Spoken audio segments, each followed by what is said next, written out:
A través de su entrega, su sacrificio en la cruz, nosotros podemos ser salvos, pero también Él ha resucitado y le esperamos su pronto regreso. Así que eso celebramos, hermanos. Así que anímese, sonríase, gócese. Acompáñame a orar, por favor, porque vamos a tener este tiempo de estudio bíblico y me gustaría que podamos todos juntos rogarle al Espíritu Santo que nos ayude en esta mañana. Amado Dios, te damos gracias, Señor, por tu bondad, por tu amor, por tu misericordia. Gracias por traernos a este lugar, Señor, para congregarnos, reunirnos, poder alabar tu nombre, Señor, poder conocer más de tu palabra, poder reconocerte como nuestro Rey, como nuestro Salvador, como nuestro amigo, como nuestro Consolador. Permítanos, Señor, poder ir a las Escrituras y entender y poner en práctica, Señor, lo que usted tiene para nosotros hoy. Permítanos, Señor, ser valientes y permítanos, Señor, poder caminar siempre en santidad. Gracias te damos, Padre, en el nombre de Jesús. Amén y amén. Ok, el día de hoy es el último estudio bíblico de la serie que hemos venido llevando, titulada Ser y Hacer Discípulos. Hemos estado a lo largo de estos domingos, ya 2 meses, analizando la dinámica, la verdad de lo que dicen las Escrituras, de lo que es un discípulo de Cristo, de cómo Él nos ha llamado para ser sus discípulos y de cómo nosotros no podemos quedarnos de brazos cruzados solo escuchando su palabra, sino que tenemos que ser hacedores de esa palabra, imitándolo a Él. Él nos ha dejado ejemplo de cómo nosotros tenemos que vivir mientras que esperamos su retorno. Pero también sabemos y hemos estado analizando en este último mes que no solamente somos de aquellos que le seguimos a Jesús, sino de aquellos que le imitamos en la labor de ir y hacer discípulos. Yo semanas atrás les decía, y esta no es una tarea que solamente comprende una labor eclesiástica, como decimos mucho ministerial, de tiempo completo, del pastor, sacerdote, sino es una labor que nosotros podemos hacer en el día a día, los padres discipulando a sus hijos, aquellos que están en puestos de autoridad en una universidad, en un trabajo, también contribuyendo al crecimiento de quienes tienen cerca, no solo en lo espiritual, sino en todo lo que las personas que están alrededor de nosotros necesitan. Muchos estamos en puestos de liderazgo al frente de otras personas. Unos somos hermanos mayores y también contribuimos al crecimiento de las personas. Y si lo hacemos bien, de la manera que Dios nos ha encomendado, eso es parte del discipulado, eso es parte de ese llamado que Dios nos ha hecho. Y en la medida que vamos creciendo, vamos entendiendo como iglesia que esa es la dinámica de la iglesia, es el quehacer de la iglesia. No solamente es ir a los parques a anunciar el evangelio, que está bien, sino que a largo plazo podamos todos juntos crecer en la dinámica del discipulado. Y el día de hoy me gustaría que vayamos una vez más. Por favor, acompáñame a Mateo 28, porque hay algo importante que yo quiero que podamos, terminando esta serie, recordar y tomar en cuenta cada día de nuestras vidas como cristianos, en esta hermosa tarea y privilegio que tenemos de poder llevar su palabra y hacer discípulos. Mateo 28, vamos a leer desde el versículo 16, por favor. Mateo 28, del versículo 16 al 20. Vamos a leer una vez más esta porción bíblica que le hemos leído ya algunas veces en la serie y en otras enseñanzas, a la que conocemos como la Gran Comisión. Lo voy a leer en versión Reina Valera. Mateo 28, 16 al 20 dice: pero los 11 discípulos se fueron a Galilea, al monte donde Jesús les había ordenado. Y cuando le vieron, le adoraron, pero algunos dudaban. Y Jesús se acercó y les habló diciendo: toda potestad me es dada en el cielo y en la tierra. Por tanto, id y haced discípulos a todas las naciones, bautizándolos en el nombre del Padre y del Hijo y del Espíritu Santo, enseñándoles que guarden todas las cosas que os he mandado. Y aquí yo estoy con vosotros todos los días hasta el fin del mundo. Amén. A veces cuando leemos esta porción bíblica nos concentramos mucho en la tarea que nos toca hacer a nosotros y decimos: wow, qué gran tarea eso, de que se nos diga en el versículo 19 que tenemos que ir y hacer discípulos. A A veces pensamos que esa es una tarea solamente de los que están capacitados en los seminarios bíblicos, o de los pastores, o de los grandes líderes. Son ellos los maestros, los que tendrían que estar preocupados de hacer discípulos porque tienen algo que enseñar a otros. Pero uno que recién tiene un par de añitos en el Señor, escuchando el Evangelio, ni nos hemos leído toda la Biblia, eso no ha de ser para mí. Eso ya es para los, de alguna manera, los que tienen ese conocimiento, ese llamado a tiempo completo. Y vemos esto y como que lo leemos rapidito y lo pasamos de largo. Y ya hemos insistido ya por varios domingos en que esto es una tarea de todos los que somos discípulos de Jesús. Esta es una tarea que Jesús no solo encomendó a sus discípulos, sino que sus discípulos encomendaron también a sus discípulos, y que es una tarea de todos quienes hemos sido rescatados y salvados por la sangre de Cristo. O sea, todos los hijos de Dios estamos llamados a ir a hacer esta tarea de hacer discípulos a todas las naciones. Involucrarnos no solamente con aquellos que tenemos cerca. Hay personas que dicen, sí, pero yo voy a hacer discípulos solamente y voy a concentrarme en hacer discípulos de los que están en mi barrio, de los que están en mi familia.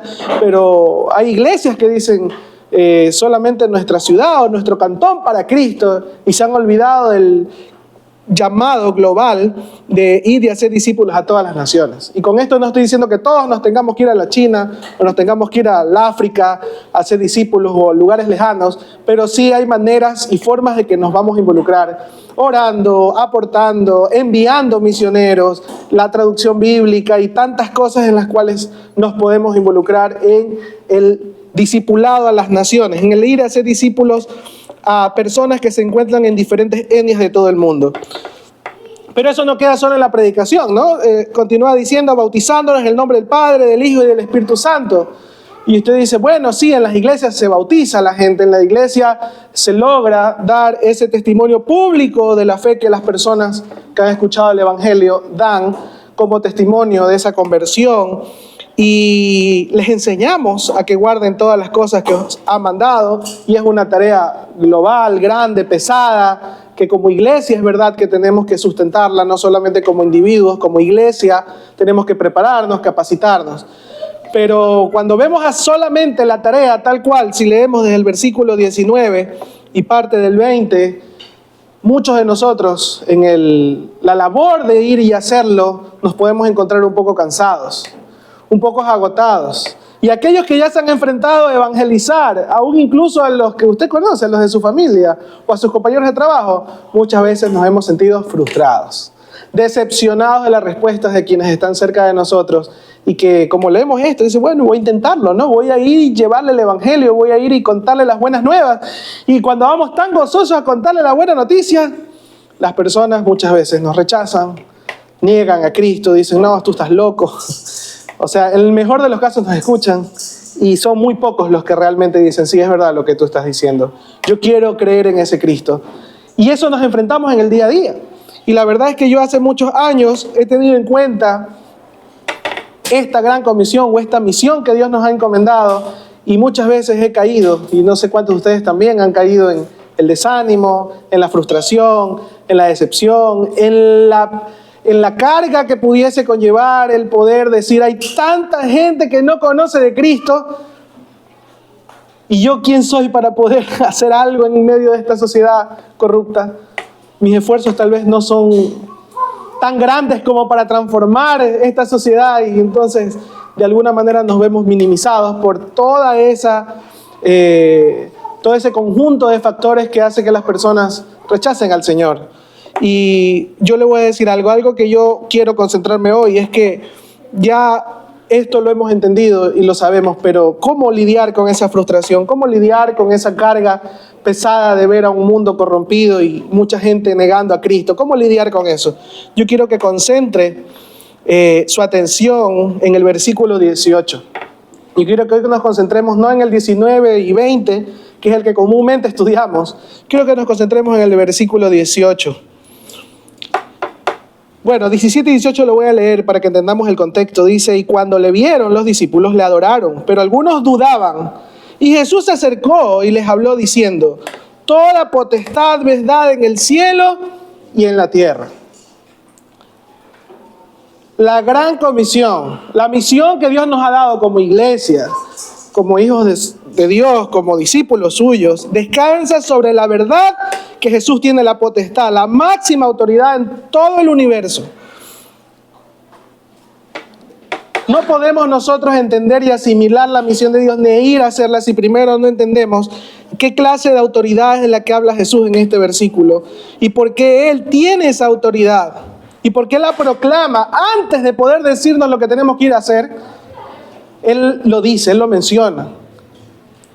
¿Por qué no solamente le dijo a los discípulos, miren, escuchen bien lo que ustedes tienen que ir a hacer, sino que Él primero proclama y dice que se les acerca a los discípulos y les habla y les dice, toda potestad me es dada en el cielo y en la tierra, y por lo tanto, como me ha sido dada toda autoridad, entonces ustedes vayan y hagan discípulos. Esto es importante, ¿por qué? Primero, nosotros tenemos que saber que quien nos envía no es cualquier hombre, es Jesucristo. Verdaderamente hombre, pero también verdaderamente Dios, en quien reposa toda la autoridad que solo podría poseer Dios para darnos vida nueva y hacernos parte de su propósito de redención. Una autoridad que no se compara con ningún rey, con ningún príncipe de esta tierra, con ninguna persona por más conocimiento y títulos que tenga, sino que es una autoridad que le conlleva a ponerse por encima de cualquier cosa creada. En los tiempos de Jesús y tiempos antiguos, si usted mira un poco la historia, aquellas personas que iban de parte de un rey, como el rey no podía acompañarlo, obviamente, le daban una carta con un sello real. No sé cuántos han leído un poco de historia o han visto, en la misma Biblia hay algunos casos, cuando una persona iba en nombre del rey. Cuando una persona iba en nombre del rey, los demás tenían que obedecer, porque iba bajo la cobertura o bajo los designios del rey, iban con una carta y entonces las puertas tenían que abrirse o tenían que darle lo que esa persona pedía porque ya el rey le había autorizado. ¿Ok? En la actualidad yo sé, hay muchos que se toman el nombre de y quieren hacer fechorías y dicen, no, es que yo vengo en nombre de tal persona aquí a que me prestes plata, o yo vengo en nombre de tal persona a que me des tal cosa. Y bueno, en la actualidad es que ya la palabra ya no vale mucho. Sin embargo, todavía en el ámbito político lo vemos. Si hay una persona designada de parte de un presidente, por ejemplo, para ir a hacer tal o situación o actividad a otro país y va con las credenciales. De hecho, aquellos, no sé si sabían, pero hay pasaportes ordinarios, hay pasaportes diplomáticos. Entonces, hasta el pasaporte es diferente para cuando vas en nombre de tu país, en nombre del gobierno, a hacer X o Y actividad a otro país incluso. Y eso te abre puertas. Y eso te da ciertos privilegios. Y en la actualidad lo vemos. Entonces, para la época de Jesús, esto no era extraño, el entender que era importante, antes de mencionar la tarea, que quienes sean enviados a hacer la tarea, sepan quién los envió. Tengan en cuenta quién los ha enviado. ¿Cuál es la autoridad de la persona que los está enviando a hacer esa tarea? Por eso es importante que nosotros hoy entendamos, porque tal vez nosotros decimos, sí, pero esto es una encomienda que está aquí escrita en un libro. Y la verdad es que cuando yo salgo a la calle y digo, Dios me ha encomendado a darte este mensaje, las personas no lo toman en cuenta, no lo estiman como tal. El tema es que nosotros solamente nos fijamos por lo que vemos por fuera. Nosotros solamente vemos las circunstancias externas, pero no estamos entendiendo que detrás de lo que nosotros vemos hay un reino real, hay un reino verdadero, hay un Dios real, hay algo espiritual que aunque nuestros ojos muchas veces no lo perciben, pero es real. Es real, es tangible. Dicen, no, es que Dios no se lo ve, demuéstrame. O sea, yo digo a las personas que muchas veces, inclusive a mí me han dicho, pero demuéstrame que Dios es real si nadie lo ha visto nunca. Yo le digo, siéntate y escucha lo que Dios ha hecho en mi vida para que veas cuán tangible y real es Dios. Y si quieres te cuento lo que Dios viene haciendo a lo largo de cientos de años, de miles de años, desde la historia mismo, para que veas cuán tangible es Dios. Solo alza tu mirada al cielo, mira a tu alrededor, toda la creación, y lo único que vas a poder decir es, esto no lo pudo haber creado ni el hombre ni el azar, sino un Dios. Y cuando nosotros podemos ver cuán real es Dios, entonces allí las otras personas dicen, ok, te escucho, dime si es verdad, no, si tienes razón. O sea, lo que me estás diciendo no es del todo loco. Así, dime, te escucho. Porque ya se sienten atemorizados de que si realmente existe un Dios y lo que ha dicho en su palabra es real, si no atienden las personas a la palabra del Señor y al Evangelio, están perdidas. Están perdidas por completo. Eso es lo que dicen las Escrituras. Que aquellos que no atienden al Evangelio y a su verdad están totalmente perdidas. Un día vendrá Cristo y rendiremos cuenta cada uno de nosotros delante de Dios. Y aquellos que no han puesto su fe en Cristo Jesús y no han caminado en santidad están perdidos. Están perdidos. Entonces, cuando la persona cae en la realidad, o al menos comienza a contemplar la realidad de que Dios es real y que hay un reino celestial y que un día vamos a estar cara a cara con Dios, entonces ya la cosa cambia. Y ahí nuestros corazones, el ser humano se hace pequeño. Dice que cuando Cristo venga, toda rodilla se doblará. Toda rodilla se doblará, porque no habrá alguien quien pueda decir, viendo a Cristo y su majestad y su gloria, quedar en pie siquiera para decir, todavía dudo. No habrá alguien quien pueda hacer frente ante esa majestad y esa gloria de Dios. Y por lo tanto, todo hombre cuando comienza, hombre, mujer, cuando comienza a contemplar la realidad de quién es Dios y su autoridad, queda totalmente a los pies de esa autoridad. Y Jesucristo lo que le está diciendo a sus discípulos es: quiero que entiendan que la máxima autoridad que puede tener el cielo y la tierra se me ha otorgado, y yo soy quien los envío. No los está enviando su maestro, no los está enviando el profeta, no los está enviando el buen hombre, los está enviando el Rey de Reyes y Señor de Señores. Y quiero que ustedes sepan que no los está enviando cualquiera. Y esto no lo estoy diciendo para que usted vaya, cuando vaya a ser discípulos, cuando vaya a predicar, usted diga, ahora sí me van a escuchar esta gente, porque quien me ha enviado, y tienes que, siéntate y escúchame, te obliga, ahí. No lo estoy diciendo en ese sentido para que usted someta a la gente y que crea, porque usted, ya vamos a hablar un poco de quién es el que permite que los corazones sean transformados. Es Dios mismo. Lo estoy diciendo para que primero sepamos la autoridad máxima, suprema del universo, la que nos ha encomendado. ¿Quién es el que nos ha encomendado? ¿Quién es? ¿Quién es? No es el pastor, hermanos. No es su mentor, no es su papá, no es su mamá, no es el presidente. No es un hombre, no es un maestro, no es un profeta solamente. Es el Rey y Reyes y Señor de Señores, quien ha recibido toda la autoridad en los cielos y en la tierra, por medio de quien se sustenta toda la creación. No hay nada ni nadie que se le compare en el universo entero. Y usted tal vez ahora dice, sí, pero si Él era Dios, ¿por qué dice que se le ha dado la autoridad? Él no tenía autoridad. Recordemos que aquí estamos hablando de Jesucristo, verdaderamente Dios y verdaderamente hombre. Jesucristo, como Rey y Rey y Señor de Señores, es el que nos ha enviado a hacer esta misión. Y a veces lo perdemos de vista. ¿Saben por qué? Porque los discípulos, quienes habían visto a Jesús hacer milagros, quienes lo habían visto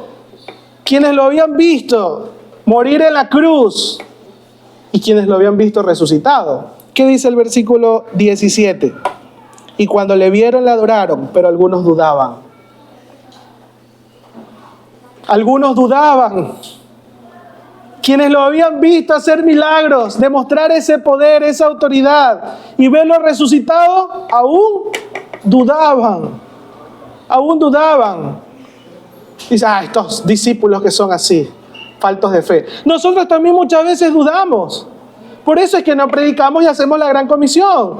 Dudamos si es que nuestro familiar, amigo, vecino, chofer del taxi, el compañero que va al lado tuyo del bus que ni lo conoces, pero que lo ves ahí, que ya mismo está llorando con problemas ahí, dudas de que te puede escuchar, de que le sea bueno lo que le vas a enseñar, dudas de que las personas que están alrededor les pueda ser útil tal vez el mensaje que les va a dar. Dudas. ¿Por qué dudamos, hermanos?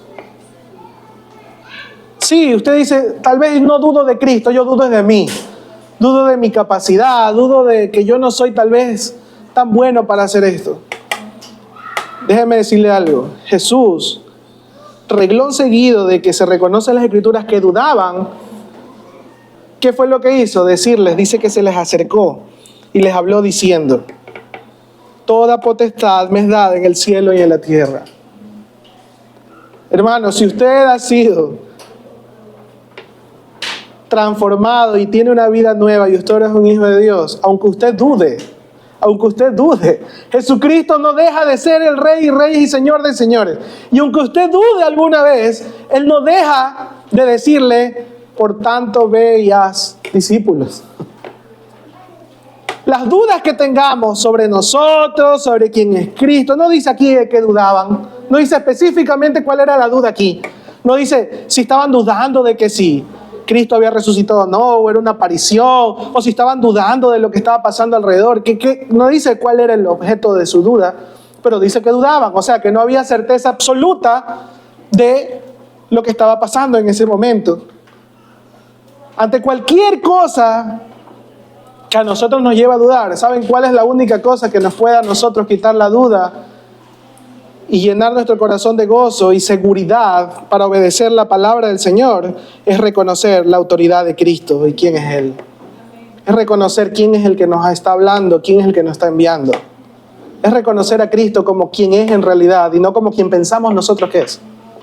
Porque nosotros hemos hecho de Jesucristo esa figura que vemos ahí en las películas.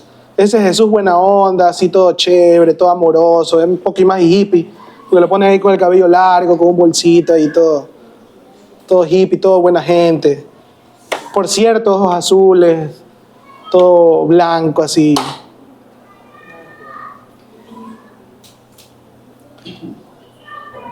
Nosotros, los seres humanos, siempre nos estamos haciendo una figura del Jesús que nosotros queremos ver, de Jesús amable, amoroso. Pero no vamos a las Escrituras a conocer al verdadero Jesús. A Jesús que confrontaba a los sacerdotes, a los fariseos, y les decía en la cara: hipócritas. Al Jesús también, como era fuerte con sus palabras, porque era la verdad lo que tenía que decir, también una y otra vez estaba allí con sus discípulos que dudaban, que eran torpes, que a veces decían herejías y cosas que no debían decir, pero allí estaba con ellos. El Jesús que mientras, no teniendo la culpa, lo llevaban a la cruz y allí lacerado, latigueado, escupido, rogaba al Padre para que perdone a quienes le estaban haciendo daño en ese momento. Ese Jesús es el que tenemos que conocer en las Escrituras, mucho más allá de la apariencia que nosotros querramos darle. ¿Quién era en realidad Jesucristo? Rey de reyes y Señor de señores, en quien descansa toda la potestad y la autoridad en los cielos y en la tierra. Ese es el que nos ha encomendado. El Dios del universo es el que nos ha mandado a que vayamos y llevemos su palabra. ¿Podríamos hacernos los locos ante eso? ¿Podríamos seguir dudando ante eso? ¿Podríamos seguir temerosos diciendo: ay no, es que no sé cómo me va a ir? Si Dios te dice hazlo, tú hazlo, hermano. En las Escrituras, esta gran comisión no es opcional. En las Escrituras, la gran comisión es un mandato imperativo. Es algo que nosotros tenemos que tener en cuenta. Porque si nuestros antepasados, cristianos, quienes lograron que esta Biblia ya no esté en hebreo, ni griego, ni siquiera en latín, sino que la tengamos en español, quienes dedicaron tiempo para que las Escrituras sean traducidas y el Evangelio sea predicado, dudaban de que esto sea algo que debían de hacer, entonces nosotros hoy día no estuviéramos pues aquí reunidos escuchando del Señor. Porque ellos lo vieron como algo urgente, importante, imperativo, como un mandato de Dios. Dieron su vida para que el Evangelio pudiese llegar hoy a nosotros. Y esto lo hemos escuchado en algunas enseñanzas acá en la iglesia. Y no quiero irme por ese lado, pero quiero que entendamos cuán importante es que sepamos qué fue lo que les motivó a ellos, qué fue lo que les motivó a los discípulos y qué es lo que nos motiva hoy a nosotros a cumplir la gran comisión. Es el que seamos vistos en las calles como hermanitos, rectos, justos, piadosos, y nuestra imagen pueda ser de alguna manera como exaltada, reivindicada, aplaudida por nuestra familia y amigos. No, eso no es lo que sustenta la labor que nosotros hacemos al ir y predicar. lo que sustenta nuestro llamado de ir y llevar el evangelio y de ser discípulos, es la autoridad de quien nos envía. Es la identidad de quien nos envía a hacer la tarea. Y eso tenemos que tenerlo en cuenta cada día de nuestras vidas. Cuán importante es que entendamos que Él es el que nos ha encomendado y es su misión, porque entonces aprenderemos a descansar en que es su obra y no la nuestra.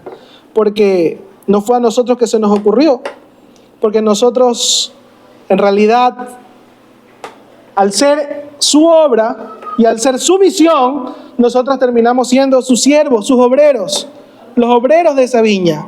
Nosotros no somos los dueños. Me gustan mucho las comparaciones que hacen las Escrituras cuando se habla de ir y llevar la palabra del Señor, y dice muchas veces haciendo analogías y parafraseando un poco lo que dicen algunos versículos con respecto a ir y llevar la palabra del Señor. Y compara a las personas que escuchan la palabra del Señor con los campos. Los campos fértiles son aquellos que donde la semilla va a ser implantada, donde la semilla va a ser sembrada, van a dar fruto, van a crecer. Y la pregunta es, ¿de quién son los campos? Del Señor.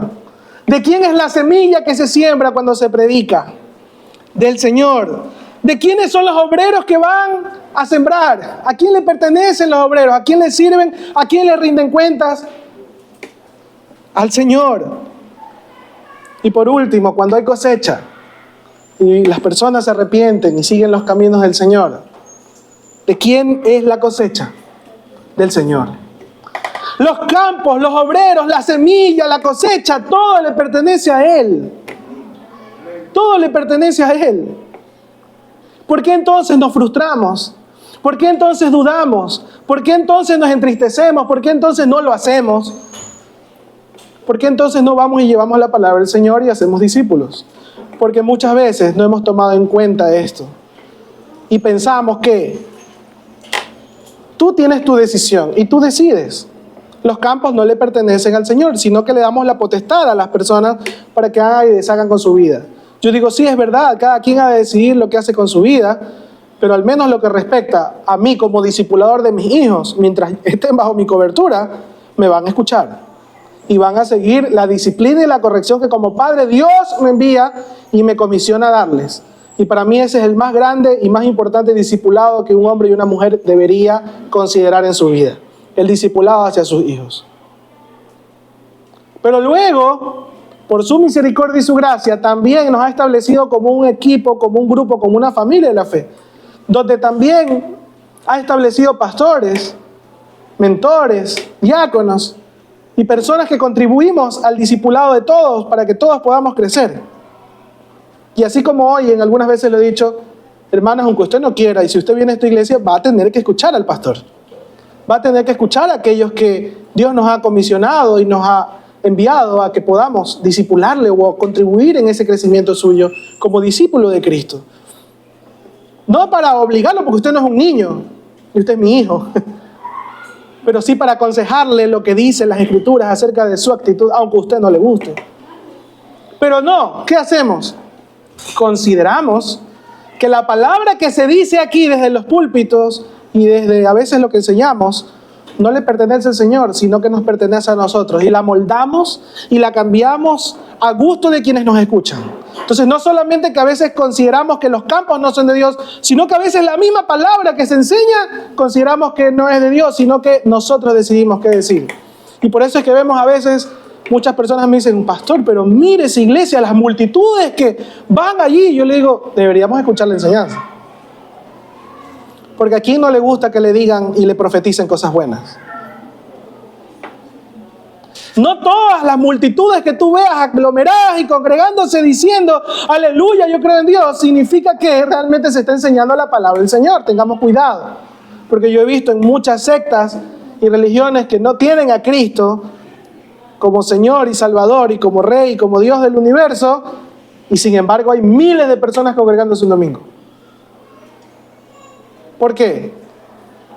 Porque no han considerado ni los campos ni la palabra, y a veces los obreros hoy en día, muchos obreros que deberíamos considerarnos obreros, siervos del Señor, ya nos consideramos apóstoles. Ya mismo yo decía, siempre bromeamos con el pastor, querubines, ángeles, no sé ya qué otros rangos nos querramos ponerlos, los que estamos liderando las iglesias, porque el orgullo y el ego de nuestros corazones, la vanagloria de nosotros, nos hace creer que es de nosotros la obra. Y yo he estado muchas veces en congregaciones donde realmente cuando hay un aniversario, así, en serio, no se exalta a Dios, se exalta al fundador o al pastor o a la persona que fundó eso. Y bravo, aleluya, y hacen hasta teatro, y hacen toda una fiesta para celebrar a la persona, al obrero que ayudó a que se plante esa iglesia. Y sí, por ahí, gracias a Dios, gracias a Dios, gracias a Dios. Pero la máxima figura es ese apóstol, ese plantador de iglesia. Y yo digo, a ver, aquí algo anda mal. Aquí deberíamos estar desde el servidor y el obrero que está al frente, de rodillas, reconociendo quién es la máxima autoridad y por quién es que estamos aquí reunidos. Por eso es que yo siempre les digo, hermanos, tengamos mucho cuidado, y lo dije hace 2 o 3 semanas, con los aplausos, los reconocimientos, que van a llegar naturalmente, y está bien, no digo que no le agradezcan a los pastores, a sus mentores, no digo que seamos ingratos con aquellos que nos ayudan en el crecimiento espiritual. Lo que digo es cuidado y no reconocemos que todos somos obreros de Jesucristo, de Dios mismo. Los campos le pertenecen, la semilla que es la palabra le pertenece a Él, los obreros le pertenecemos. Y aquellos que han de creer no me pertenecen a mí, como también lo he escuchado y lo he visto. Es que es mi hijo espiritual. Mis hijos espirituales, mi grupo, mi discipulado, venga conmigo. Y la verdad es que he estado en iglesias donde realmente termina el culto y usted ve los discípulos del uno acá, los discípulos del otro acá, en grupitos, y pareciera que son varias iglesias que solo un ratito se unen para adorar juntos, escuchar la palabra y de nuevo vuelven a su iglesia, a su grupito. Y yo, cuando me acerco y quiero integrarme a uno, sí, papá, pero vamos a preguntarle a nuestro papá espiritual a ver qué dice. Vamos a preguntarle a nuestro líder. Vamos a preguntarle qué dice.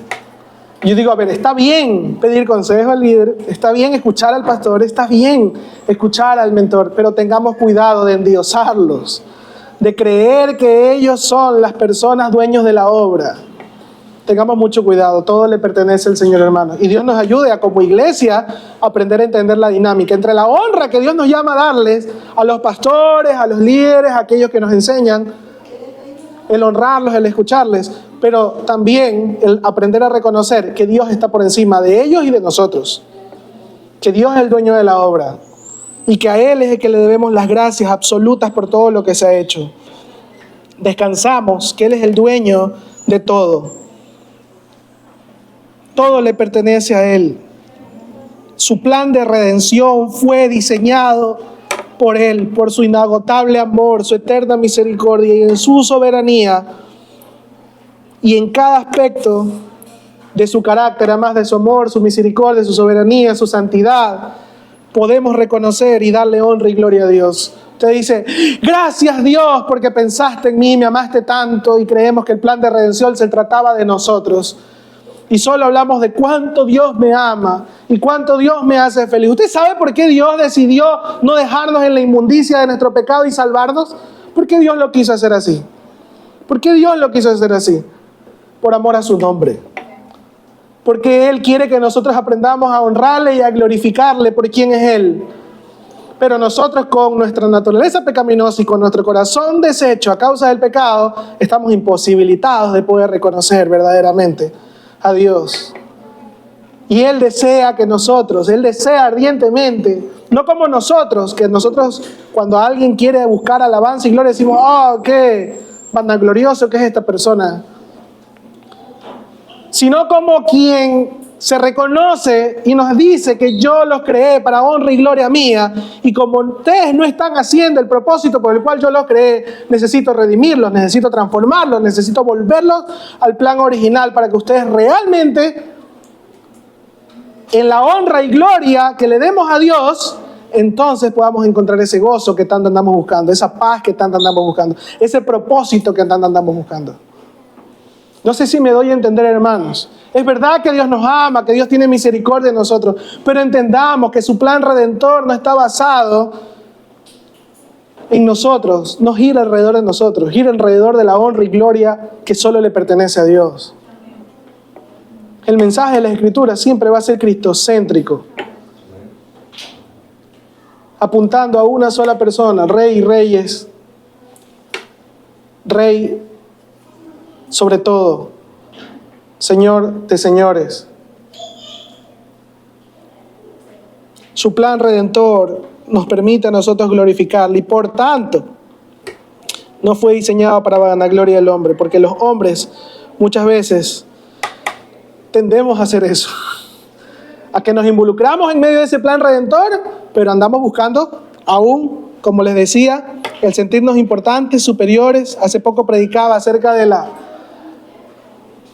el verdadero sentido del liderazgo. Aquellos que estuvieron semanas atrás, si no puede ver en el canal de YouTube la enseñanza, el verdadero sentido del liderazgo es el servicio. El servicio no es el creernos superiores a otros. Jesucristo lo dejó clarito. Para aquel que quiera creerse superior a otros, tiene que entender que esto no se trata de poder creernos superiores a otros, sino se trata de servirnos unos a otros. ¿Y por qué nos servimos? La Biblia lo dice, para honra y gloria de Dios. Todas las cosas que hagamos tenemos que hacerlas como para Él, para contentar su corazón, no el nuestro. 1 Corintios, capítulo 3, versículo 1 al 9. ¿Qué dice Pablo a los Corintios? Una iglesia igual de imperfecta como la nuestra y como las iglesias que conocemos. Pablo le escribe a los Corintios, 1 Corintios capítulo 3, versículos 1 al 9. Mire lo que dice Pablo a los Corintios con respecto a no haber entendido bien este asunto. 1 Corintios 3, del 1 al 9, dice, lo voy a leer en Nueva Traducción Viviente, dice: amados hermanos, cuando estuve con ustedes no pude hablarles como lo haría con personas espirituales. Tuve que hablarles como si pertenecieran a este mundo o como si fueran niños en Cristo. Tuve que alimentarlos con leche y no con alimento sólido, porque no estaban preparados para algo más sustancioso. Y aún no están preparados, porque todavía están bajo el control de su naturaleza pecaminosa. Tienen celos unos de otros y se pelean entre sí, le dice Pablo. ¿Acaso eso no demuestra que los controla su naturaleza pecaminosa? ¿No viven como la gente del mundo? Cuando uno de ustedes dice, yo soy seguidor de Pablo, y otro dice, yo sigo a Apolos, ¿no actúan igual que la gente del mundo? Versículo 5 dice, después de todo, ¿quién es Apolos? ¿Quién es Pablo? Nosotros solo somos siervos de Dios, mediante los cuales ustedes creyeron la buena noticia. Cada uno de nosotros hizo el trabajo que el Señor nos encargó. Yo planté la semilla en sus corazones y Apolos la regó, pero fue Dios quien la hizo crecer. No importa quién la planta o quién la riega, lo importante es que Dios hace crecer la semilla. El que planta y el que riega trabajan en conjunto con el mismo propósito, y cada uno será recompensado por su propio arduo trabajo. Pues ambos somos trabajadores de Dios, y ustedes son el campo de cultivo de Dios, son el edificio de Dios. Me encanta esta exhortación que hace Pablo, siempre la recuerdo, por si acaso algún día me mareo. Y yo digo que yo soy de la Iglesia Unidos. Yo soy de la Iglesia de Cristo, hermanos. Y sí, me congrego en un grupo de creyentes que le pusimos el nombre Iglesia Unidos. Pero yo soy de la Iglesia de Cristo Jesús. Yo soy de la Iglesia de Cristo y Cristo es mi Señor. Y sí, por escuchar su palabra, escucho a los pastores de esta iglesia, y por escuchar y obedecer su palabra, entonces me congrego un domingo acá, y por escuchar su palabra es que hago todo lo que hacemos como dinámica de iglesia local. Pero es por Él y para Él lo que hacemos, vivimos, que es la dinámica de la Gran Comisión. Hermanos, les cuento que cuando yo estaba preparándome en el seminario bíblico a mis 20 años, creo que comencé, yo estaba ya creo que en primero o segundo año en la universidad, comencé mi seminario bíblico, a mi alrededor todos eran pastores que estaban ya pastoreando iglesias y eran alumnos del seminario bíblico terminando sus carreras, otros empezando, no todos eran pastores, unos con miras a ser pastores, ya estaban preparándose para aquello. Y cuando hablaba con ellos, me decían, no, es que a nosotros, yo he plantado una iglesia en este lugar, el otro yo he plantado una iglesia acá, yo quiero plantar una iglesia acá. Y la verdad es que yo decía, pero ¿por qué tantas iglesias? ¿Por qué tantas iglesias? Creo que lo he comentado aquí algunas veces. Yo estaba muy en contra de la plantación de nuevas iglesias, porque yo decía, pero si aquí en Ecuador ya cada esquina hay una iglesia, ¿para qué más iglesias? Yo decía, deberíamos estar más bien buscando y trabajando para unir las iglesias. Y digo, ese sentimiento o eso que Dios ponía en mi corazón no es algo que he dejado. Sigo trabajando en buscar la unidad de la iglesia de Cristo, de los diferentes ámbitos que podemos. Pero algo que luego el Señor comenzó a trabajar en mi corazón es que cuando tú haces la gran comisión en un campo donde no se ha predicado la palabra y donde nadie más ha querido ir a predicar la palabra, ¿en qué cree que va a terminar eso? Va a terminar en la plantación de una iglesia. No sé cuántos han ido a iglesias grandes. Bonito, ¿no? Hermoso el auditorio y todo. Pero usted así como entra, puede salir sin conocer el nombre de más de 2 o 3 personas. Porque es muy difícil, pues son a veces cientos de personas que llegan un domingo a una iglesia. Y no estoy criticando, ojo. Lo que yo digo es, si el Señor es el dueño de la obra, y yo entiendo, y todos vamos a entender, hermanos, esto es importante entenderlo, que como todos sus hijos somos diferentes, de diferentes etnias, con diferentes gustos, con diferentes capacidades, dones, talentos, temperamentos, las iglesias locales jamás se va a parecer una a la otra. Las iglesias locales vamos a ser diferentes unas de la otra. Y dependiendo incluso a dónde esté ubicada, hay iglesias que van a tener miembros que tienen mayor poder adquisitivo y se les va a hacer recontra fácil coger y comprar un edificio entero y tener un edificio para 1000 personas. Pero otras iglesias que no. En la iglesia en Canoa siempre tuvimos una iglesia de caña, porque para eso era lo que había los recursos. Ni siquiera era por las ofrendas de los hermanos de Canoa, era porque había ayuda de otros lados. Y siempre tuvimos, hasta último que estuvimos una iglesia de caña, literal de caña. Y acá no estamos en una iglesia de caña. Acá tenemos aire acondicionado, tenemos mejor infraestructura. Entonces, a veces nosotros creemos que las iglesias tienen que ser todas igualitas y nos estamos comparando siempre. Y es que en ese tiempo, para esa iglesia que teníamos en Urdesa, ubicada allí, Dios naturalmente nos había puesto personas que no estaban llegando a la iglesia buscando una escuela dominical para sus hijos, sino que estábamos llegando personas que Dios nos estaba preparando para fundar una escuela dominical. Y ayer que nosotros aquí ayer fue que hubo el culto de niños, decía, wow, ya hay culto de niños, y andaban todos uniformaditos con y vimos, creo que, no sé, Juliana, cuántos niños hubieron, pero hubieron más de 10 niños en el culto, y decía, esto no lo vi hace 8 años, cuando comenzamos en Urdesa, pero el Señor nos venía preparando. Y digo, no puedo, y hermanos, ¿por qué les traigo esta reflexión de lo que me pasó a mí? Porque muchos de nosotros tal vez diremos, ahora, así como estamos, ya con un ministerio de niños, ya con un culto el de niños un sábado al mes, pero ¿por qué no hay cultos de niños todas las semanas? ¿Y por qué, hermanos, no tenemos una planta eléctrica ahorita para estar todos fresquitos? ¿Y por qué, hermanos, no tenemos un auditorio mejor? ¿Y por qué los de la alabanza no tocan más instrumentos? Ahí vemos esa batería tapada. Y nos podemos empezar a comparar. ¿Me explico? Nos podemos empezar a comparar porque vemos que en otras iglesias sí hay. En serio, yo tiendo muchas veces a hacer eso, hermano. Y he aprendido, ¿sabe cómo no frustrarme? A entender que esta iglesia le pertenece al Señor. No me pertenece a mí. No se debe amoldar a los anhelos de nosotros, sino al anhelo del corazón de Dios. Y que la etapa que estamos pasando, así como la pasamos en Urdesa, hoy que no hay muchos ministerios que quisiéramos tener y muchos obreros que quisiéramos tener, los que estamos aquí, Dios nos permite hoy poner las manos a la obra para poner los cimientos para que nuestros hijos tal vez sí estén en cultos de jóvenes y cultos de adolescentes y tantas cosas hermosas, bonitas que se pueden hacer en las iglesias. Tantos ministerios que puede haber en las iglesias. Y los que estamos acá, yo siempre les he dicho, hermanos, si alguien viene cristiano ya de otra iglesia y no vuelve a venir, no, usted no lo mire mal, no lo critique, porque tal vez Dios no lo ha llamado a que se congregue en esta iglesia local. Porque esta iglesia local ahorita no está para darle comodidades a las personas, aunque sí tenemos comodidad. Sí hay mucha comodidad y es estar sentado en esta silla. Aquí en esta iglesia local, hermanos, la mayoría de los que estamos sirviendo sabemos que aquí se suda, aquí se trabaja, aquí se viaja. Algunos dicen, hermano, pero esa viajadera a canoa era extenuante. Sí, le digo, y ya estamos programando porque ya el proceso de canoa terminó. Pero ya en diciembre le dije al pastor Luis, tenemos que ir a ver cómo seguimos viajando a la Amazonía. Porque la iglesia no debe quedarse quieta.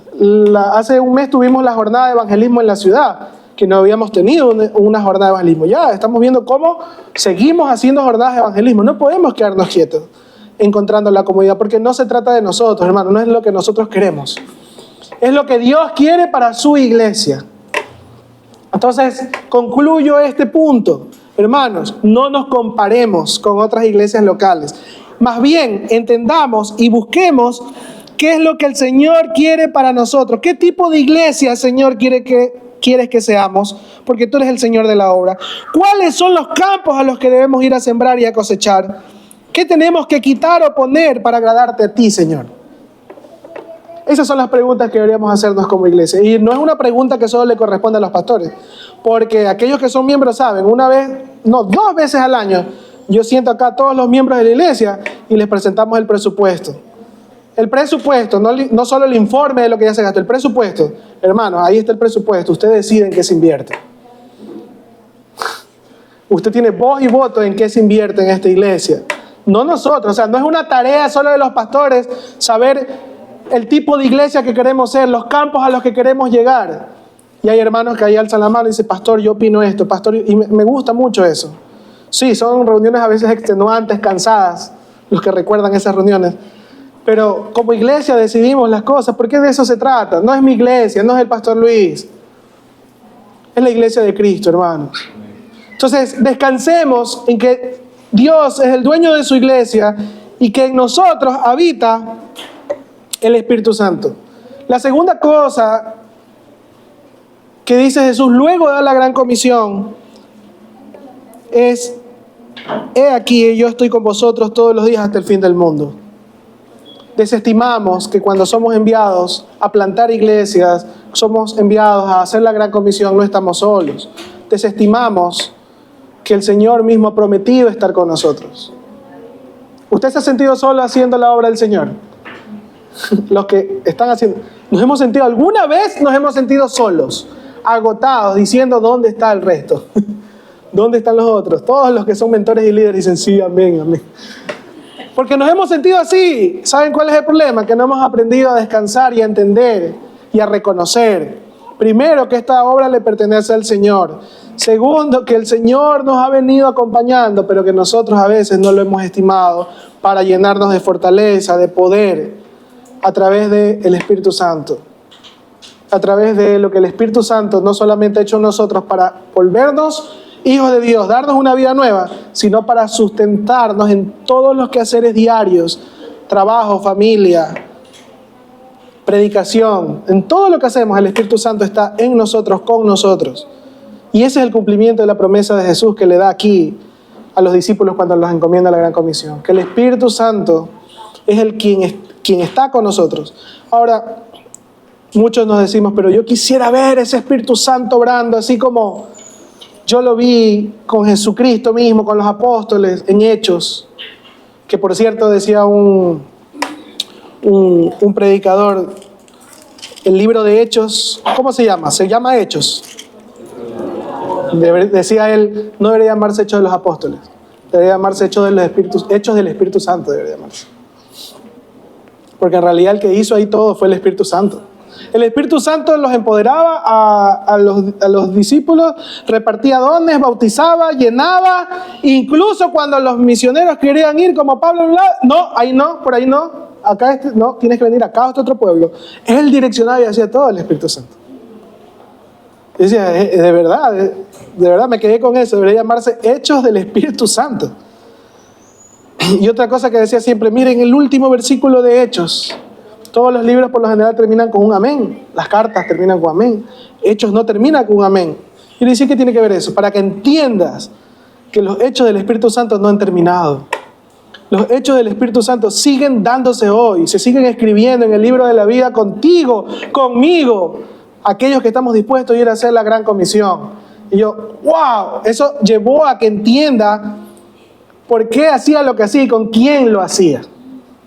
¿Con quién lo hacía? Con el Espíritu Santo, hermano. El Espíritu Santo que resucitaba muertos, el Espíritu Santo que hacía milagros, el Espíritu Santo que daba profecía, el Espíritu Santo que daba dirección, el Espíritu Santo con el mismo poder. No es otro Espíritu Santo, no es un mini Espíritu Santo, es el mismo Espíritu Santo que en la Biblia dice que habita en nosotros. Y entonces, ¿qué pasa, hermanos? ¿Qué pasa en nosotros? ¿Por qué no vamos y vemos los milagros y la cosecha que los apóstoles vieron? Porque a veces no lo hemos creído con todo nuestro corazón. Y esa es mi invitación el día de hoy. Créalo con todo su corazón. Atienda a esta palabra. Atesórela y téngala en cuenta cada día de su vida. Y cada día que se levante, reconozca quién es su Señor, quién lo envía. Y cuando le digo quién lo envía, no le digo quién lo envía solo a ser discípulos. ¿Quién lo envía a trabajar? ¿Quién lo envía a ir y a estudiar? ¿Quién lo envía a hacer sus quehaceres? ¿Quién lo envía? ¿Por qué usted hace lo que hace? Es por la plata, es por el sueldo, es por el trabajo. No, hermano, los cristianos vivimos por y para Cristo, por y para el Señor. Todo lo que hacemos es para honra y gloria de Él. Y en medio de eso nos ha dado una gran tarea, una gran misión. Por eso la misión de la iglesia de nosotros no solo es el ir y evangelizar y consolidar y discipular, sino que lo hacemos todo en misión. ¿Con quién? Con Dios. Somos enviados en misión con Dios. Siempre cuando nosotros hacemos la pregunta a los nuevos miembros de la iglesia, les preguntamos, ¿sabes cuál es la misión de la iglesia? Y algunos dicen, sí, más o menos me la sé. Le digo, ahí está, ahí publicada. Y ustedes cada vez que viene al culto, pégale una leída. Porque ahí está, en resumen, la gran comisión a mi mano izquierda, pero también está la verdad de que no estamos solos. Somos enviados en misión con Dios. Es Dios quien nos acompaña. Él nos ha prometido estar con nosotros. ¿Usted tiene miedo? Ore al Señor y dígale, Señor, quítame este miedo. Quiero entender y vivir y estar apercibido que tú estás conmigo. Porque a veces no podemos ir de dos en dos, pues a veces andamos solos. Sí, pues.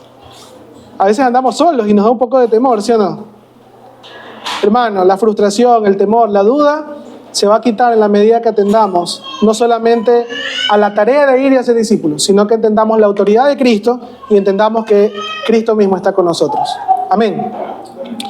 Si usted hoy, hermanos, amigos que nos visitan, si usted hoy no está bien con Dios, si usted hoy tal vez dice, yo la verdad es que he escuchado la palabra y todavía no estoy tan convencida de aquello, yo le voy a decir algo, no le voy a invitar a otro culto más.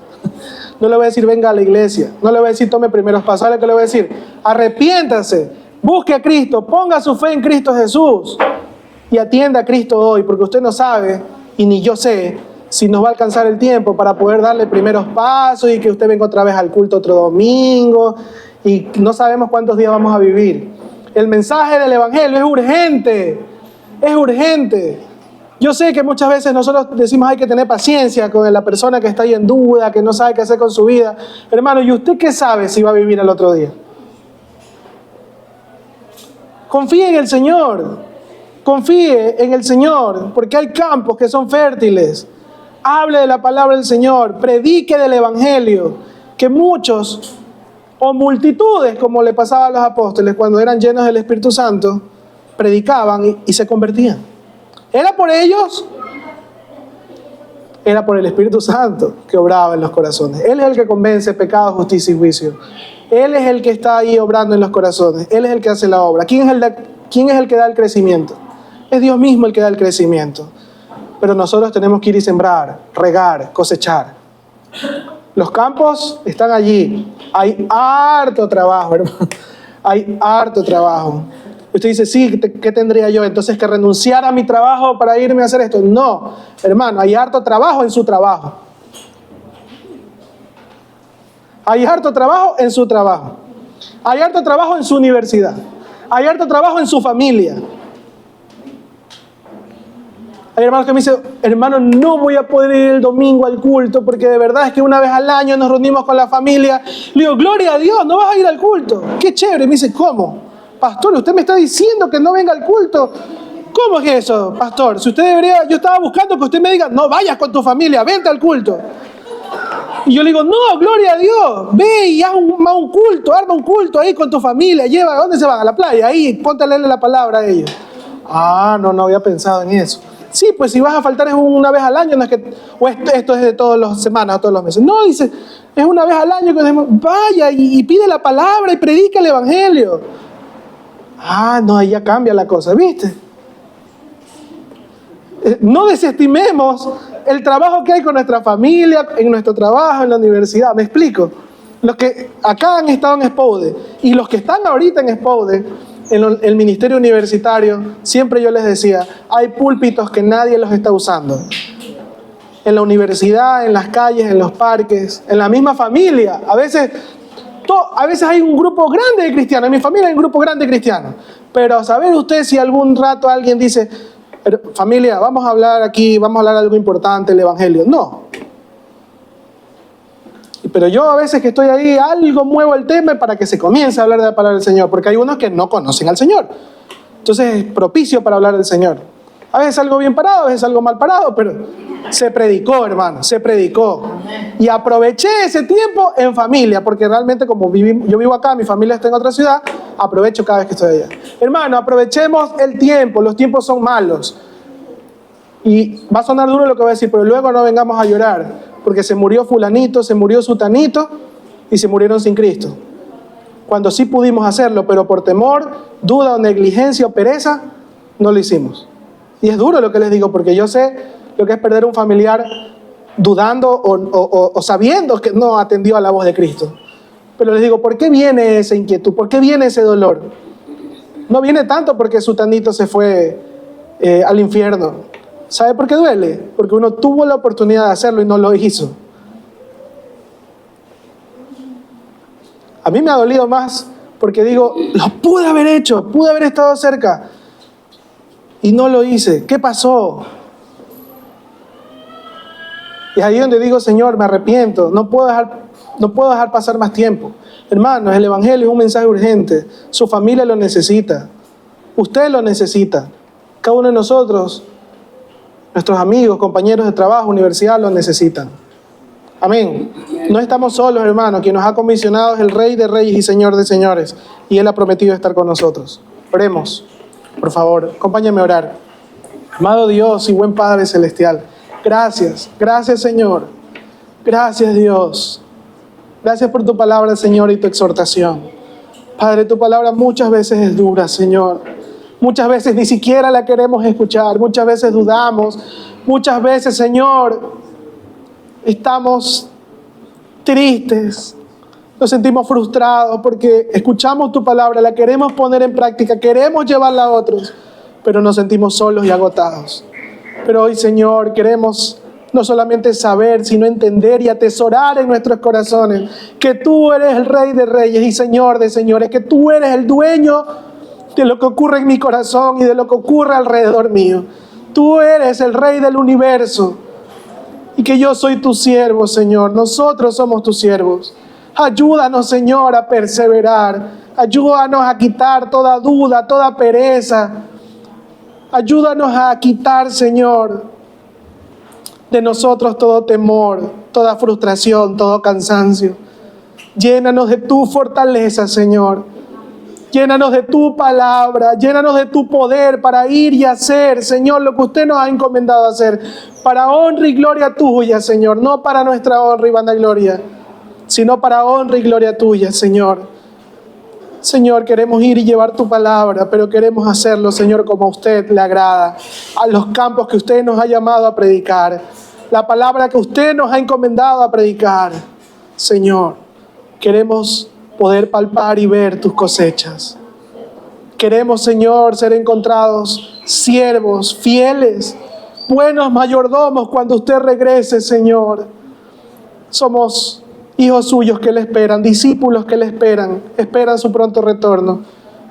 Pero mientras le esperamos, Señor, no queremos ser encontrados de brazos cruzados, sino haciendo su voluntad, gozándonos, Señor, en que usted está haciendo su obra en nosotros y a través de nosotros en otros. Gracias, Señor, por el privilegio. Gracias, Señor, por el plan redentor del cual nos has hecho parte. Gracias, Señor, porque solamente usted trae propósito y gozo al corazón del hombre. Gracias, Señor, por su palabra.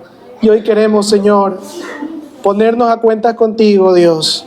Queremos ponernos a cuentas contigo, Señor, para pedirle perdón por las cosas o las oportunidades, Señor, que hemos tenido de llevar tu palabra a familia, amigos, trabajo, en los diferentes lugares que nos has puesto. Por vergüenza, por temor, te pedimos perdón, Señor. Queremos aprender, Señor, a ser obedientes. Y queremos, Señor, recordar cada día que usted está con nosotros y en nosotros, que es el mismo poder que podemos leer en las Escrituras como testimonio, el que usted ha puesto en nuestros corazones. Es su Espíritu Santo el que habita en nosotros para ir y hacer discípulos, para ir y poder llevar tu palabra, Señor. Y entendemos que eso no basta con solo una predicación. Hay un proceso de discipulado, de plantación de iglesias, de traducir Biblias, de ir hasta lo último de la tierra, Señor, a llevar tu palabra, a mostrar tu amor, Señor, tangiblemente, no solo con palabras, sino también con acciones. Señor, permítanos como iglesia crecer a la medida que usted, Señor, nos dé. Permítanos como iglesia, Señor, tener los ministerios, los grupos, Señor, la dinámica que usted quiera darnos, Señor, no la que nosotros queremos, sino la que usted quiera darnos, Señor. Somos tu iglesia, Señor, y queremos siempre tu dirección. Ayúdanos, Señor, a no desviarnos del camino, a no desviarnos de tu voluntad para nosotros. En el nombre de Jesús, te damos gracias, Señor, y confiamos que así como has comenzado esta buena obra en cada uno de nosotros y como iglesia, usted la perfeccionará, Señor, conforme a su voluntad. En el nombre de Jesús, te damos gracias, Señor. Amén y amén.